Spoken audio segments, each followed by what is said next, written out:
আৰামিন ফাউণ্ডেশ্যনৰ উদ্যোগত গোৱালপাৰা চহৰত বিনামূলীয়া চকু পৰীক্ষা শিবিৰৰ আয়োজন।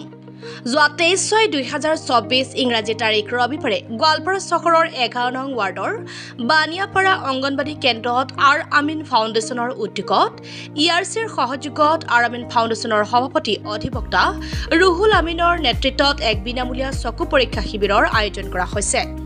উক্ত বিনামূলীয়া চকু পৰীক্ষা শিবিৰত আৰামিন ফাউণ্ডেশ্যনৰ সভাপতি অধিবক্তা ৰুহুল আমিন, সম্পাদিকা সামিনা খাতুন, উপদেষ্টা মফিদুল ইছলাম, গোৱালপাৰা কলেজৰ অসমীয়া বিভাগৰ প্ৰবক্তা তন্ময় দাস, গোৱালপাৰা চহৰৰ বিশিষ্ট সমাজকৰ্মী MNS লাবিদ ডাঙৰীয়া আৰু ERCৰ ফালৰ পৰা গোৱালপাৰা জিলাৰ manager Yarchand Ali, vision technician S Majumdar আৰু অপটিকেল উপদেষ্টা কাউচাৰ আহমেদ আৰু বানিয়াপাৰা অংগনবাদী কেন্দ্ৰত কৰ্মী দীপান্বিতা দাস, ভিঅ'জিঅ'ৰ একাডেমীৰ শিক্ষক টুটুমণি দাস আৰু জাকিৰ হুছেইন আৰু স্থানীয় ৰাইজৰ সহযোগত অনুষ্ঠিত বিনামূলীয়া চকু পৰীক্ষা শিবিৰৰ 150 গৰাকী ৰোগীয়ে চকু পৰীক্ষা কৰি ঔষধ আৰু চশমা গ্ৰহণ কৰে।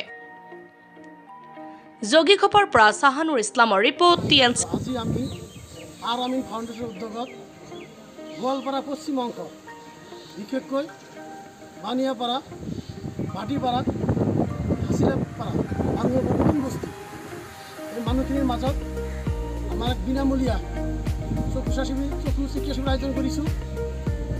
ERC আৰু আৰামিন ফাউণ্ডেশ্যনৰ সহযোগত আমি এই অঞ্চলৰ মানুহক যাতে ভালদৰে চকু পৰীক্ষা কৰিব পাৰে, এইখিনি মানুহ হস্পিটেলত যোৱাত অসুবিধা হয়, তাতে লক্ষ্য ৰাখি আমি এক বিনামূলীয়া চিকিৎসা শিবিৰ আয়োজন কৰিছোঁ। অহা সময়তো আমি যাতে আৰু বিভিন্ন ধৰণৰ সামাজিক কাম কাজ কৰিব পাৰোঁ তাৰ প্ৰতি লক্ষ্য ৰাখি আমি আৰামিন ফাউণ্ডেশ্যনখন বনাইছোঁ। আজি আমি ৰবিবাৰ দিন আমি বানিয়াপাৰা অংগনবাদী কেন্দ্ৰ আমি এই বিনামূলীয়া চিকিৎসা শিবিৰখন আয়োজন কৰিছোঁ।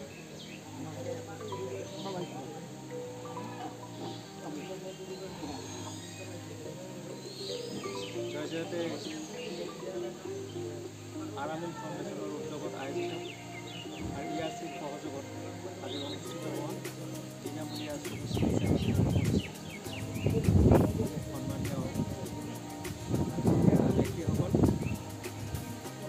আৰামিন ফাউণ্ডেশ্যন 2024 চনত স্থাপিত এক সংগঠন।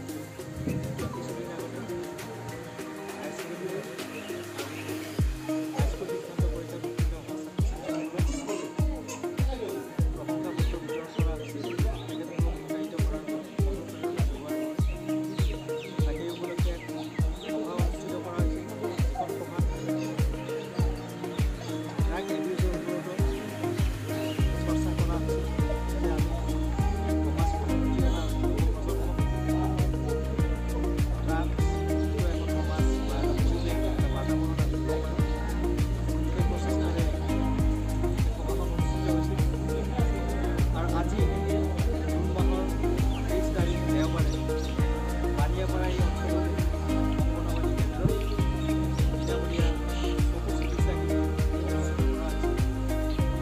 আশা ৰাখিছোঁ এই অনুষ্ঠানবোৰে স্থানীয় ৰাইজক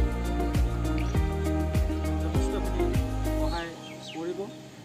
বিনামূলীয়া চকু চিকিৎসা শিবিৰ বুলি ক'লে যদিওবা ইয়াতে চশমা বিতৰণৰ ব্যৱস্থা কৰা হৈছে, এই চশমাখন কিনিয়ে ল'ব লাগে যদিও বজাৰত থকা বিভিন্ন দোকানৰ তুলনাত, চশমাৰ দোকানৰ তুলনাত ইয়াত যথেষ্ট কম পইচাৰে চশমা এখন ল'ব পাৰে ৰোগীসকলে। আৰু ইয়াত চকু চিকিৎসা কৰাৰ বাবে ডক্টৰ, ERCৰ ফালৰ পৰা যাৱতীয় টেকনিকেল মানুহবোৰ ইয়াত উপস্থিত হৈছে। আমি তেখেতসকলক এই সুযোগতে ধন্যবাদ জ্ঞাপন কৰিছোঁ।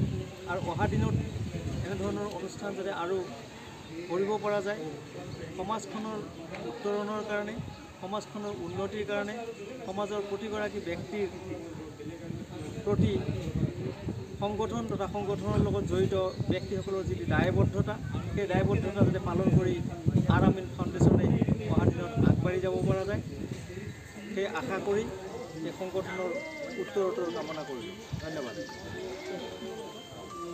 আজি ERC আই কেয়াৰ প্ৰাইভেট লিমিটেডৰ ফালৰ পৰা ৰুহুল আমিন ফাউণ্ডেশ্যনে আমাক সহায় কৰিছে এই শিবিৰ পতাৰ চকু শিবিৰ পতাৰ কাৰণে। সেইকাৰণে আৰামিন ফাউণ্ডেশ্যনৰ যিজন সভাপতি আছে ৰুবুল আমিন এডভোকেট ৰুবুল আমিন তেখেতক মই ধন্যবাদ জ্ঞাপন কৰিছোঁ। আৰু আমাৰ ERCৰ মেইন লক্ষ্য হ'ল যে সমাজত যিবিলাক মানুহ আছে বা গাঁৱত যিবিলাক মানুহ আছে যিসকলে ধৰক সুবিধা নাপায় হস্পিটেলত যোৱাৰ কাৰণে সেইসকল মানুহক আমি কেনেকৈ তেওঁলোকৰ ওচৰত যাব পাৰোঁ, কেনেকৈ তেওঁলোকক সুবিধা প্ৰদান কৰিব পাৰোঁ বিনামূলীয়া চকু পৰীক্ষাৰ কাৰণে, আৰু লগতে সুলভ মূল্যত কেনেকৈ তেওঁলোকক আমি চশমা উপলব্ধ কৰাব পাৰোঁ। কিন্তু সেই সুবিধাটো মানে আজিৰ দিনত দেওবাৰে আমাৰ ৰুবুল আমিন ফাউণ্ডেশ্যনৰ সভাপতিয়ে বা ৰুবুল আমিন ফাউণ্ডেশ্যনে আমাক সহায় কৰিছে এই ক্ষেত্ৰত। সেইকাৰণে মই কৃতজ্ঞতা আৰু ধন্যবাদ জ্ঞাপন কৰিছোঁ।